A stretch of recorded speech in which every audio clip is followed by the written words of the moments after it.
One of the places where you're really going to see some changes to Michigan football, is particularly the offense, of course, is going to be the running back room with Justice Haynes and Jordan Marshall. Today, we're going to talk all things running backs as well as offense at large on this episode of Locked On Wolverines.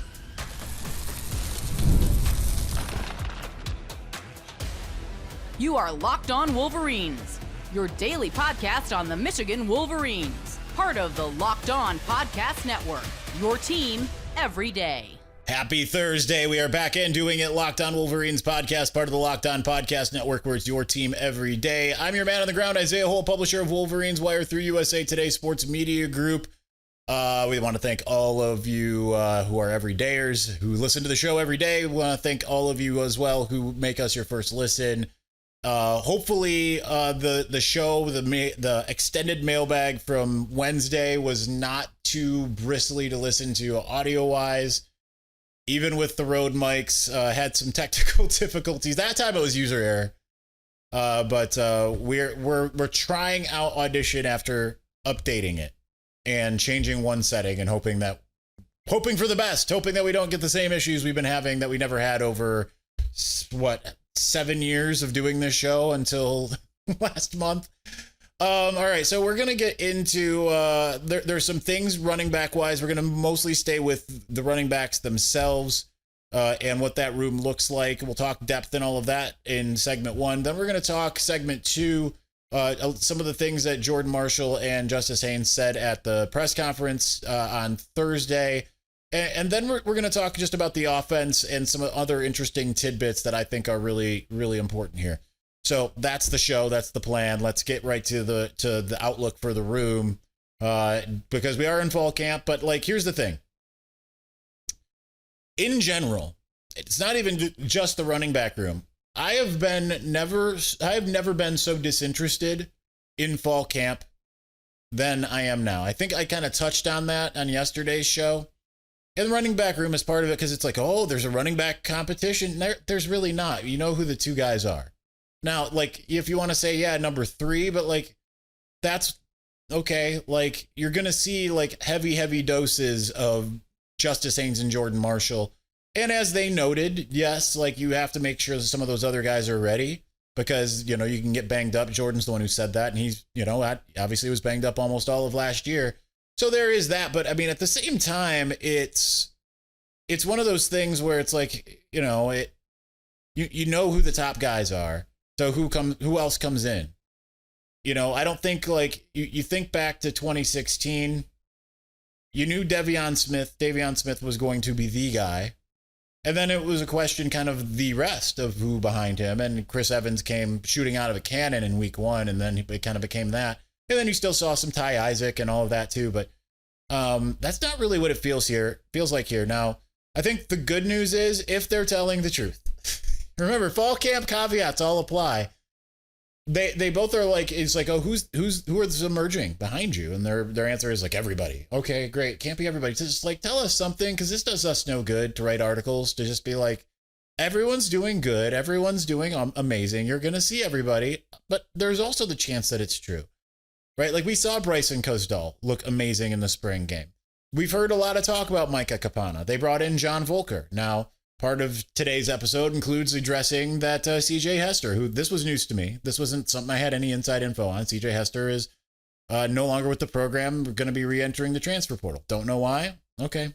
That's disappointing because he had a lot of years left. But at the same time, you look at the trajectory of the room. You've got for sure Jordan Marshall for at least another year. You might have Justice Haynes for more. You still have Micah Capana. You got Jasper Parker. You've got those other guys who, this is John Volker's final year for sure. But then, maybe you have a Savion Hyder, maybe, right?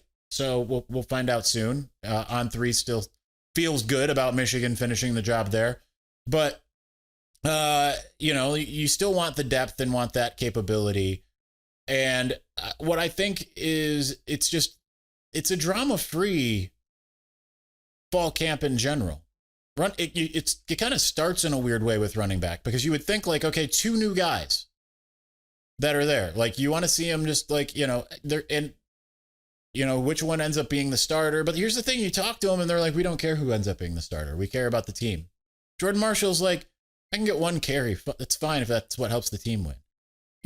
Justice Haynes asked very directly, do you care who starts? He's like, nah. If he starts, I'll be in soon enough. I'll get my opportunity. So I think there's a lot of that. Now, I love where the room sits. I love that duo, right? Like you can argue back and forth. And I know a lot of people want to take Jordan over Justice. I personally go the other way, but it doesn't even really matter because they're very similar guys.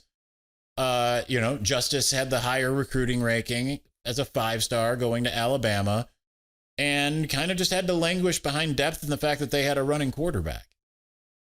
And then behind them, it's like, okay, there's going to be probably multiple guys that get those opportunities. It's even though like Bryson Cosdall is a former walk-on, I don't feel like we're going to look at him the same way as even like a Scott. And this is not a knock on him, but as like a scholarship player, like Tavier Dunlap was. I feel like, yeah, you can absolutely see that guy in games. John Volker, supposedly super fast, has 4 years of experience at Princeton. I think you'll see him. I think you'll see Micah Capana. I think you'll see kind of all of the above at certain points. I think then it becomes kind of more of the question is, do they overthink the rotation ends up being a problem? But I don't think it's as much of a problem as it was in, say, 2020, because even though you might want to get some of those other guys in, you still know who your top 2 guys are. So to me, it ends up being fine. And that ends up playing pretty well for what they can end up doing this year. And, there's still more indications that they're going to be that running football team. But you love hearing, and we're kind of getting ahead of ourselves, but you love hearing a guy like Justice, who's been around the program for, 8 months, not even 8 full months, 7 full months. And he's like talking about man, we're going to be physical. That's what we do here. That's what we're known for. And he's like, and I'm a Michigan man. You love to hear that type of mentality. You love hearing about we got to pass block. There's no excuse to not do that. We have to lead. There was one kind of almost I couldn't find the quote as I was looking through the transcripts where it almost felt like a Freudian slip by one of them. I don't remember which one. That was kind of well, we're going to have a young quarterback. And it's really who? Because either you're going to have Mikey Keat or you're going to have Bryce Underwood. You're not fooling us with the rest of the field. But with that came, the mention of that means we got to step up as leaders. We got to make sure that the quarterback is aware of what they're looking at. They're aware of their blocking protections. They're aware of the scheme. They're aware of all that stuff, right? And we got to be able to do the best that we can to protect the quarterback. Justice Haynes joked about how, they make a lot of money. We got to protect them. So getting ready for the NFL already. There we are in college football. But I think this room is being underrated from a national perspective. I know people are going to look at Penn State and they're going to look at some others. I know people are going gaga over Jaden Ott joining Oklahoma. I think this is where a lot of people need to be looking. Now, I cover Michigan football. People might wonder where my bias is, here. It's not my affiliation as having been, a Michigan student and graduate and fan. It's more that this is the team I cover. So you kind of just get that bias based off of that. So I'm not really looking at this juncture that much at what's out there. You look a little bit, at Oklahoma's personnel or Nebraska because of the early test. But I still believe that when it's all said and done, people are underrating what Justice Haynes was poised to do, regardless of what team he was on. You saw what Jordan Marshall was able to do at Alabama. And right now, those are the 2 guys, and they're pushing each other to be better. So they said some interesting things. I want to get into some of the topics that they covered at the press conference today, and we're going to do that here in just a moment. But before we do, summer sports are in full swing, and whether you're all about baseball under the lights, golf on the green, or high-stakes soccer action, or F1, just saying, just throw that in there, F1 racing, FanDuel is the best way to make every game even more exciting. You're already following the action. Why not make it a little more thrilling? With FanDuel, you can get in on the game while your friends are getting sunburned at the beach. Listen, you can use it to track your favorite matchups. The app keeps it fresh with new daily promotions and fun ways to bet. It's easy to use, fast to pay out, and makes even regular season games feel like must-watch events. Whether I'm placing a same-game parlay or watching a bet ride into the 9th inning, FanDuel makes it feel like I am a part of the action. New to FanDuel, Well, new customers can bet just $5 to get $150 in bonus bets if your first bet wins. Open the FanDuel app today or visit FanDuel.com to get started.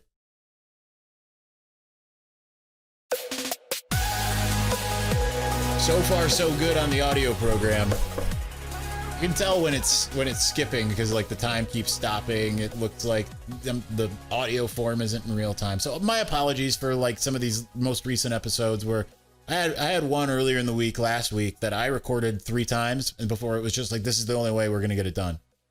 You're just going to have to deal with it. So hopefully we've figured out the problem. The software update fixes things. Like I said, it's been 7 years of this show, right? We're coming up on our 7-year anniversary in September, and we haven't had that problem.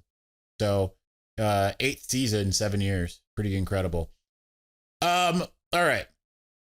Lots of interesting things that kind of got said. I think I want to start with something I already mentioned is Justice Haynes already just sounding like you almost never would know that he spent any time at Alabama, right? Like he's talking about the physicality. Now, I'm not saying Alabama wasn't physical because obviously that was a big part of Nick Saban's program.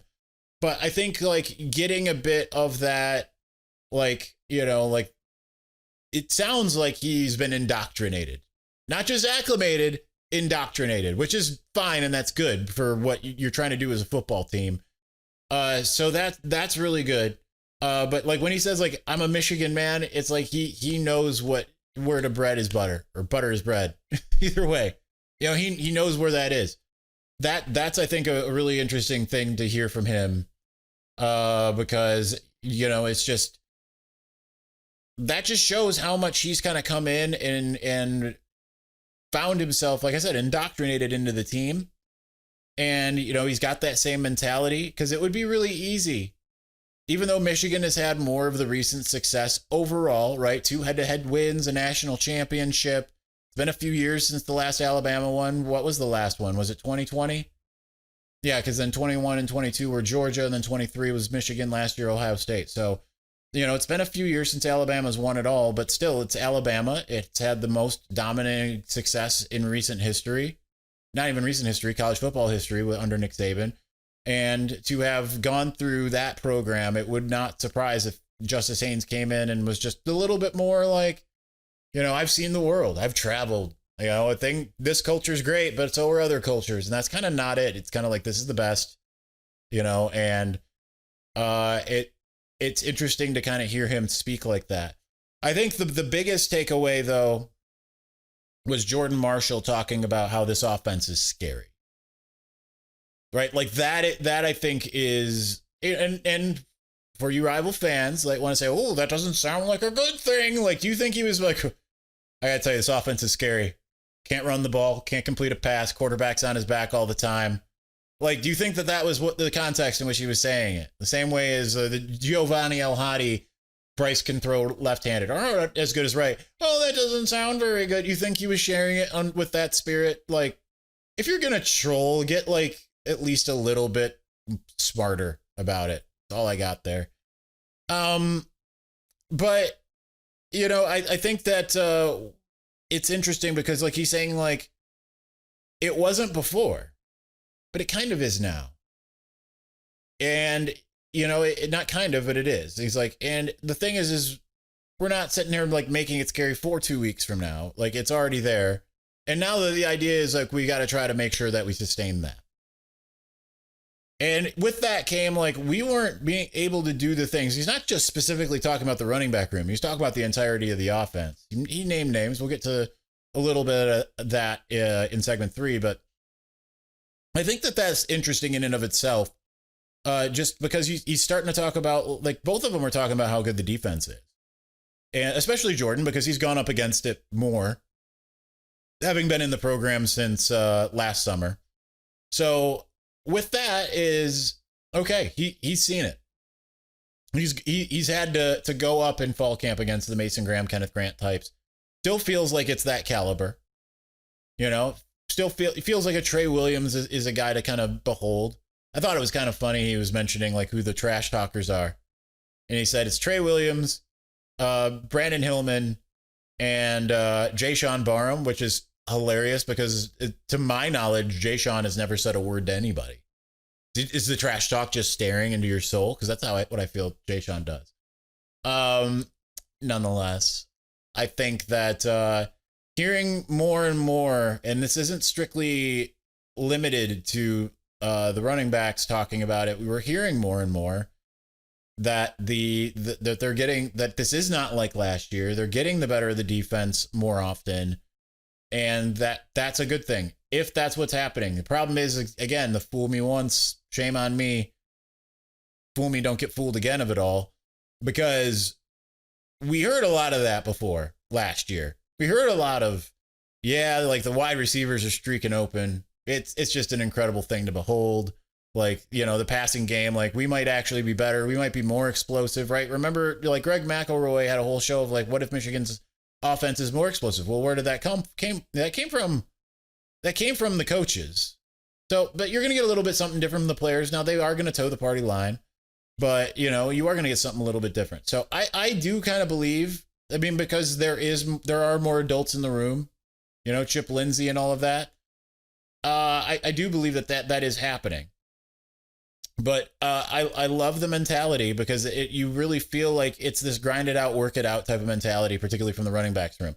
Because as much as the offensive line is the engine, I almost feel like the running backs could be that this year, because we've seen Jordan Marshall get the most minimal of holes against Alabama and do something with it. I think the offensive line is going to be better than it was last year, but still, that said, like, I think that you're going to see that with this. And I think in part because both said the same thing. We want to be the best room in the country. Not the best room at Michigan, the best room of the country. They both said the same thing. When it comes to deducing, every position group at every team, they want that's their focus and their goal. Now, they're not comparing themselves to others, though, right? This isn't like a comparison of like, okay, we got to beat Penn State. We got to be better than, wherever. It's more of like, we want to do what we can do and what we know we can do to be. So when it all comes down to the end of the season, people look and say like the best of the best anywhere of anything, quarterbacks, wide receivers, right? Like you hear like, Ohio State has the best wide receiver room. Georgia has the best linebacker room, that type of thing. That they want to be like, okay, what stood above them all was the running backs at Michigan. I think that is a noble pursuit. And I think that with that, because you have Justice Haynes talking about work, like you can't fake the work. You have to just do the work. There's no shortcuts here. You just have to do the work. So it's not like it's a given thing. It's an earned thing. And you love to hear that that's still the mentality at Michigan, because that's kind of where the turnaround came, right?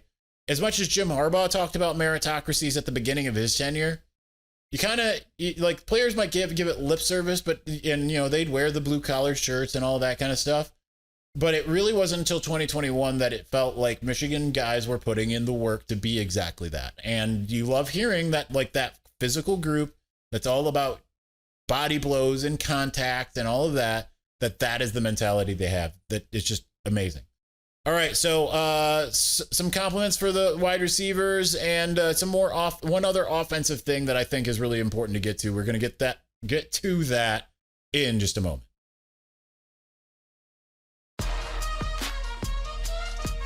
You ever wonder why I stammer so much? So I'm neurodivergent, ADHD, a bit on the spectrum. I've said that before. I'm trying to get to the next thought while I'm still saying the first thought. That's how my brain works. That's why we get very stammery. Now, sometimes I'm so focused and we don't stammer that much. But shows like this, today, lots of stammering because I'm trying to get to my next thought while I'm still actually vocally speaking the thought that is coming out of my mouth. Sorry about that. But thanks for sticking along with us here. So I'll get to the most important thing here in a second, but you're just getting to some of the things that they said. You had Jordan Marshall going through like kind of the whole list of wide receivers. ask like, give us one or two that's really kind of standing out. And of course, they gave us the whole list. That's kind of the Michigan MO, right? Like no one stands above the others. You kind of have to ask specifically about one guy. And even then, if it's Bryce, you're not going to get it from anybody. Not fooling anybody, Michigan people. You're not, but you can try. And I think that's fine and fair, right? Like you don't want to blow Bryce's head up. I get it. Like, or, you want to still make it a good competition. Everyone's got a chance. You want to do that as fair as possible to get the most out of your freshman quarterback. I digress still. But, Marlon Klein was the first name out of Jordan Marshall's mouth about the pass catchers. That's a name you want to hear, right? Like you don't want to go through all the wide receivers and then hear the tight end because of the way, even though Chip Lindsey is coming and taking over this offense, it's still going to be he had tight ends at North Carolina, but it's still a reflection of the head coach, an offensive minded guy.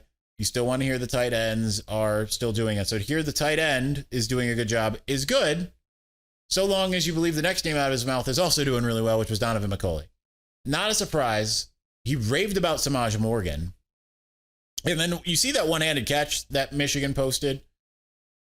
I mean, Samaj might have been onto something when we had our exclusive with him at his camp. And he talked about, I do more than just bubble screens. I did not have it on my bingo card that he's going to have a one-handed grab. Now, it's practice. But chances are that you're not going to do it in a game if you can't do it in practice. So that's at least a really good, encouraging sign. Called Peyton O'Leary Mr. Reliable. Didn't hear about the freshman. Heard about Fred Moore, and he said KB, Kendrick Bell. Honestly, those are the names I want to hear. Now, yeah, I do want to hear Andrew Marsh. I do want to hear that name. It didn't get mentioned, but nonetheless, I think that that's what you want to hear. Those guys that you're kind of waiting on. The guys that you want to hear their names, the guys who have been in the program, didn't run through the list of every single person, right? Like he didn't just sit there and say, "Oh man, let's talk about the past game."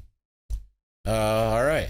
Well, you got Donovan McCulley, and then you've got Peyton O'Leary, and then you've got Frederick Moore and Samaj and Kendrick Bell, and then you've got Amarian Stewart and Shannon Goodwin, and then you've got Jamar Browder and Andrew Marsh and Jacob Washington. Then you're kind of like, I see what's going on here. You're going through the roster. What Jim Harbaugh was doing from 2017 on. Like, what's working out for you at offensive line? Oh, man, all right, where do you even start? I'm going to list the seniors first, then the juniors, and then the sophomores, and the freshmen, right? Like, so I think that, like, to be able to single those guys out a little bit is good news. And even if you're not hearing an Andrew Marsh come out of his mouth, like, that's fine, right? Because, like, as much as we want to see those freshmen, you have a better chance of success if the freshmen, ones that are probably not as physically gifted, I don't think I'm preaching to the choir here, as Jeremiah Smith or Ryan Williams were, but certainly can still be impact guys. You still want Donovan McCulley to be your guy, not Andrew Marsh or Jamar Browder or Jacob Washington, right? So that's, I think, a big thing. Last thing I want to get to, and it might be the most important thing of this entire show, saving the best for last. I asked Jordan Marshall about Chip Lindsey. Like, what's that relationship like?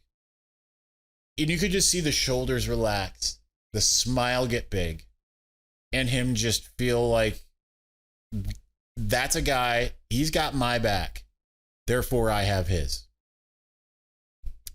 That's underrated.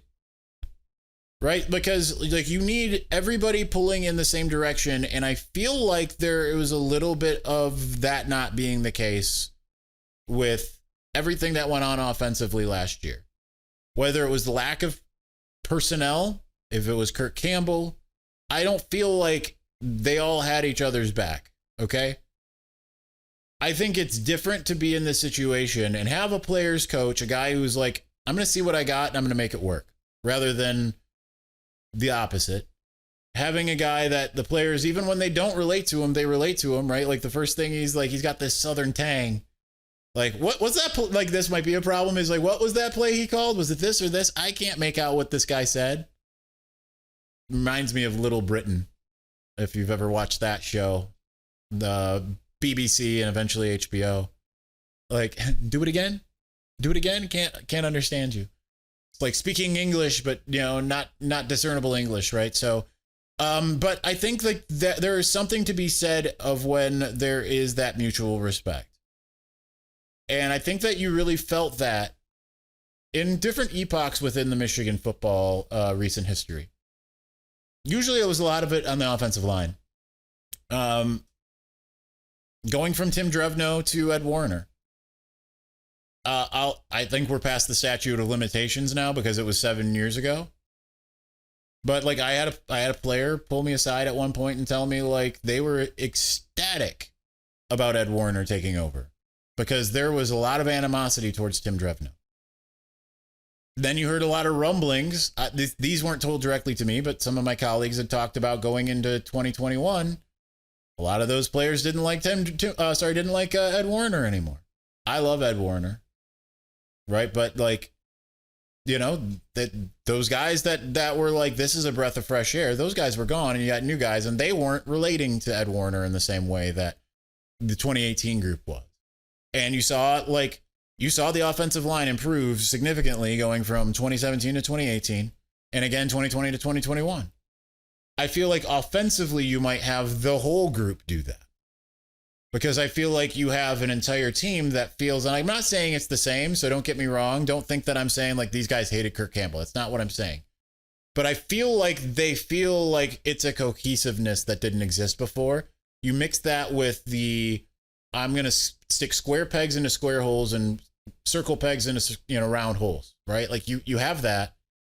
You have a guy who's got the experience as Chip Lindsey, and you have like a factor where you feel like the players are not only playing for each other, but they want to make their coach happy. I think that is a winning combination. That's something you can't fake. And I just think that regardless of what it was last year, it's going to be better. And I think like even if you were trotting out the same personnel, just by virtue of that and that alone, it was going to be better. So I think that there's a lot exciting there. And I think that might be just hearing Jordan Marshall and the way he lit up about Chip Lindsey. That gives me a lot of optimism more than anything that they can actually say. The body language told me more of the story than the words that came out of his mouth. So if that makes sense. All right, that's going to do it for us today. We got another press conference tomorrow. Players unknown. We are going to basically have a reaction show to that. And we'll see if I did not contact Jack. We would love to have Jack on this week, but that's on me, not on him. If we can get him on the weekend, we will try to do that. But otherwise, we'll hit it up next week. Next week, the plan is 6 shows because we will have one where we invade Canada and we will reclaim Danielle Weiss for America. And Canada Mike will become America Mike. That's the plan. Thank you for watching. Thank you for listening. We will be back soon. Peace.